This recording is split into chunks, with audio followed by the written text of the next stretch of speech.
ফিরআউন তার বন্ধু হামানের কাছে যাইয়া হামানকে ডাক দিয়ে বলে, বন্ধু, ঘরের মধ্যে আমার স্ত্রী, ওই স্ত্রী যদি আমাকে খোদা না মানে তাহলে বলো বলো বলো আমাকে খোদাকে মানবে? যদি আমার ঘরের স্ত্রী আমাকে খোদা না মানে, আমাকে খোদা বলে, তাহলে কে মানবে?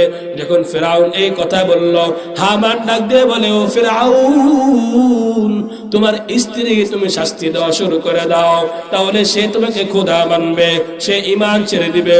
যখন ফিরআউনকে এই কথা বলল, হামান বলে, কি শাস্তি দিবা? এক নম্বরে হামান ফিরআউনকে ডাক দিয়ে বলতেছে, তোমার স্ত্রীকে তুমি গরম বালির মধ্যে শুইয়ে দাও, উত্তপ্ত যেই জায়গায় গরম বালি আছে ওই গরম বালির মধ্যে তোমার স্ত্রীকে শুইয়ে দাও, আর চেহারাটা সূর্যের দিকে তাকাইয়া রেখে দাও।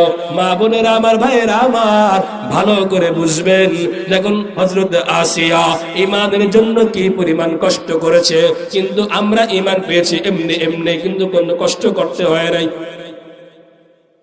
ফিরআউন আসিয়াকে বলল, আসিয়া, ঈমান ছাড়বি না হয় তোকে আমি এখন শাস্তি দেব।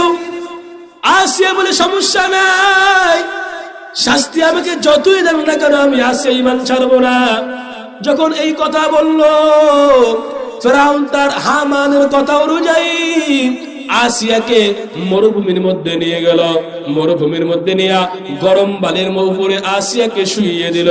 শুইয়ে দেওয়ার পর চেহারাটা সূর্যের দিকে তাকায়, চেহারাটা সূর্যের দিকে দিয়ে দিল।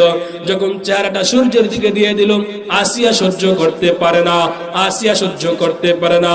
এরপরেও ফিরআউন ডাক দিয়ে বলে, আসিয়া, ঈমান ছাড়ো, না হয় তোমাকে আরো কঠিন শাস্তি দিব।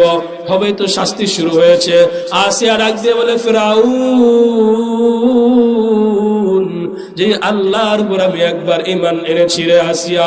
ও আসিয়া ডাক দিয়ে বলে, ফিরআউন, যে আল্লাহর উপর আমি একবার ঈমান আনলাম, জীবন চলে গেল আমি ওই আল্লাহর উপর ঈমান ছাড়তে রাজি না। ওয়াকরনা ফি বুয়ুতিকুন্না ওয়ালা তাবাররাজনা তাবাররুজাল জাহিলিয়াতিল উলা وأقمنا الصلاة وآتينا الزكاة وأطعنا الله ورسوله। আল্লাহ পাক রব্বুল আলামিন দুনিয়ার মুমিন নারীদেরকে আল্লাহ পাক ডাক দিয়ে বলে, ওয়াকরনা ফি বুয়ুতিকুন্না, ও মহিলারা তোমরা ঘরের মধ্যে অবস্থান করো, ঘরের মধ্যে তোমরা থাকো। ওয়ালা তাবাররাজনা তাবাররুজাল জাহিলিয়াতিল উলা, জাহিলি যুগের মহিলাদের মতো তোমরা ঘর থেকে